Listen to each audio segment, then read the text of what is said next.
Good morning बच्चों।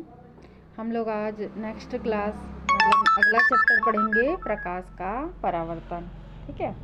हम किसी वस्तु को कब देख पाते हैं बताओ। हम किसी वस्तु को तभी देख पाते हैं जब उस वस्तु से प्रकाश जो है निकलता है। मतलब प्रकाश के मतलब प्रकाश किसी भी वस्तु से टकराता है तो वह सभी दिशाओं में क्या हो जाता है, फैल जाता है। और इसी गुण के कारण हम उस वस्तु को देख पाते हैं। जैसे उदाहरण के लिए आपको एक बंद कमरे में भर देते हैं तो जहाँ से छेद होता है उस छेद को ही आप देख पाते हो, है ना। बाकी चीज़ें दिखाई नहीं देती हैं। ऐसा इसलिए होता है क्योंकि उस छेद में जो प्रकाश पड़ता है वो फैल के कहाँ आता है, उस वस्तु से टकरा कर कमरे तक पहुँच जाता है और वही चीज़ आपको दिखाई देती है। समझ में आ रहा है ना। मतलब जब भी किसी वस्तु पर प्रकाश पड़ता है तभी हम उस चीज़ को देख पाते हैं। उसमें अगर प्रकाश नहीं पड़ेगा तो हम उस चीज़ को नहीं देख पाएंगे, अंधेरे जगह में ना। ऐसे मैं बता रही हूँ। ठीक है। मतलब प्रकाश का एक गुण होता है कि जब भी वो किसी वस्तु से टकराएगा तो वो सभी दिशाओं में फैल जाता है। ठीक है। लेकिन जब प्रकाश की समांतर किरणें, समांतर मतलब ये देखो बराबर बराबर दूरी पे, है ना, किसी समतल चमकदार सतह से पे पड़ती है तो वे एक निश्चित दिशा में जाती है। ठीक है। समझ में आ रहा है ऐसा क्यों हुआ। देखो ऐसा ये होता है। मतलब जब यहाँ पे एक परिभाषा है, आप उसको लिखेंगे। ठीक है। किसी चमकदार सतह से प्रकाश की किरणों का टकरा कर किसी निश्चित दिशा में चला जाना प्रकाश का परावर्तन कहलाता है। देखो यहाँ पे एक दर्पण है, ये वाला जो ऐसे डैश डैश दिया हुआ है ये दर्पण है। यहाँ से प्रकाश की समांतर किरणें कहाँ पड़ रही हैं, दर्पण पे पड़ रही हैं और वहीं से टकरा कर निश्चित दिशा में क्या हो जा रही हैं, परावर्तित हो जा रही है। ये जो किरणें पड़ रही हैं इसको आपतित किरण बोलते हैं और यहाँ से जो टकरा कर फैल रही हैं उसको परावर्तित किरण कहते हैं। ठीक है। तो किसी चमकदार सतह पर प्रकाश की किरण टकरा कर एक निश्चित दिशा में फैल जाना, इस क्या प्रक्रिया को क्या कहते हैं, प्रकाश का परावर्तन कहते हैं। इसको आप लोग अच्छे से लिख लेना। किसी चमकदार सतह से प्रकाश की किरणों का टकराकर किसी निश्चित दिशा में चला जाना क्या कहलाता है, प्रकाश का परावर्तन कहलाता है। ठीक है।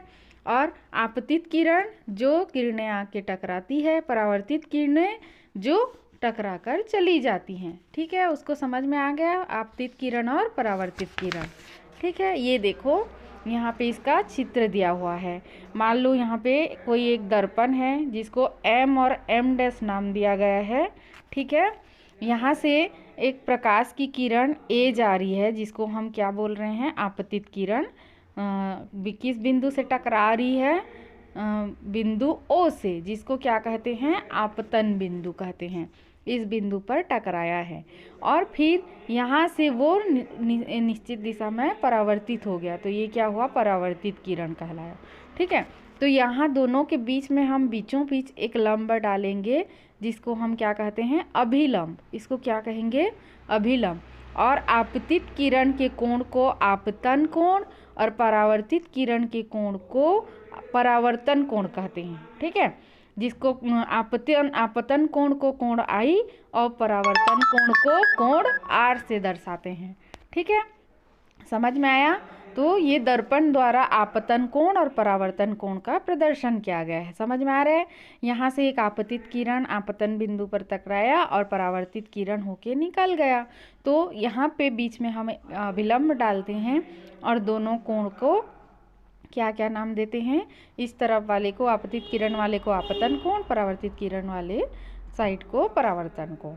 ठीक है। अब क्या है, परावर्तन का एक नियम होता है। ठीक है। परावर्तन का एक नियम होता है। नियम में देखो मैं इसी चित्र से आपको समझा दूंगी। ठीक है। आपतित किरण, परावर्तित किरण और आपतन बिंदु पर अभिलंब, मतलब आपतित किरण, परावर्तित किरण और अभिलंब तीनों के तीनों एक ही तल में होते हैं, यहीं पे हैं। ठीक है, पहला नियम है ये।